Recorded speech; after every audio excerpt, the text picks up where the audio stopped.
Welcome to The Explainer. Today, we're getting into something really important for any aspiring academic in India, the UGC NET, and specifically Paper 1. At first glance, it can look like just a random bunch of subjects, but there's actually a very clear logic, a real blueprint holding it all together. So, the source itself, the official syllabus, tells you the core mission right away. It's all about assessing teaching and research capabilities. Now think about that. That is a massive goal for just one test, right? It's not just testing what's in your head, but what you can actually do in a university or college. So that's the real puzzle here, isn't it?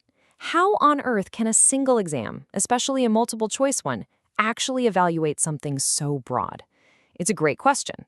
So let's really dig in and see how the syllabus isn't just a list of topics, but a carefully designed plan for what a modern academic should be. Okay, so the whole thing is basically built on two main pillars. These are the two biggest responsibilities, the absolute heart of what anybody in higher education does day in and day out. All right, on one side, you've got teaching aptitude, and on the other, research aptitude. These are the core duties the exam wants to measure. When it comes to teaching, we're talking about modern methods, stuff that's centered on the student, including online tools like SWAYAM. And for research, it's about knowing the A to Z of the research process. From creating a hypothesis to using technology, that's the ICT part, and this is huge, sticking to really strong research ethics. See, they're not just random units, they are the two sides of the same academic coin. Okay, but here's where it gets really interesting. The exam doesn't just stop at what you're supposed to do, it goes deeper. It tries to figure out how you think. It's basically checking to see if you have the right mental toolkit for the job. So a big piece of this is your reasoning ability. The test is designed to see if you can really evaluate arguments. And that means understanding the difference between, say, deductive reasoning, where you start with a big rule and apply it to a specific case, and inductive reasoning, where you look at a bunch of specific examples to come up with a general rule. This skill is absolutely crucial, whether you're grading a student's essay or dissecting a complicated research study. And this is brilliant. It really shows the depth here. The exam doesn't just stick to one kind of logic. It actually brings in classical Indian logic, the 6 pramanas, which are basically the different ways we know things. You've got pratyaksha, which is just direct perception, what you see and hear, then anumana, which is inference. But it also includes things like upamana, or comparison, and shabda, which is verbal testimony. It's this incredible, rich toolkit for understanding how we even establish that something is true. And of course, what's a modern toolkit without the ability to handle data? This part of the exam isn't just a math test. No way. It's about checking if you can make sense of information in all its forms. Whether we're talking hard numbers, quantitative data, or more descriptive qualitative stuff. And of course, being able to read and understand charts and graphs. This is a non-negotiable skill for an academic today. But being an academic isn't just about what happens in your lab or your classroom. You don't exist in a bubble, right?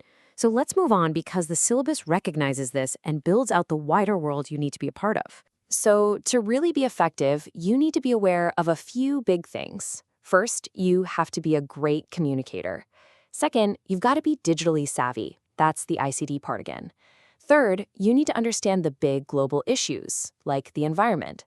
And finally, you need to know the system you're working in, the higher education system itself. It's about the whole package. And take that last point, knowing the system.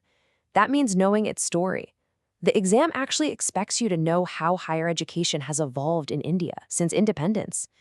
From the early reforms to the rise of technical education, all the way to the digital world we're in now. Basically, you've got to understand the history of the world you're about to enter. And that awareness isn't just local, it's global. There's a whole unit on people, development, and the environment. And it expects you to know about major international agreements, like the Paris Agreement or the Montreal Protocol. This tells you something really important. The modern academic is expected to be a global citizen, someone connected to solving the world's biggest problems. So, here's the kicker. All of this stuff is connected. It's a system. It's not enough to be a genius in a lab if you can't explain what you found. That's why the exam actually tests your understanding of what gets in the way of good communication.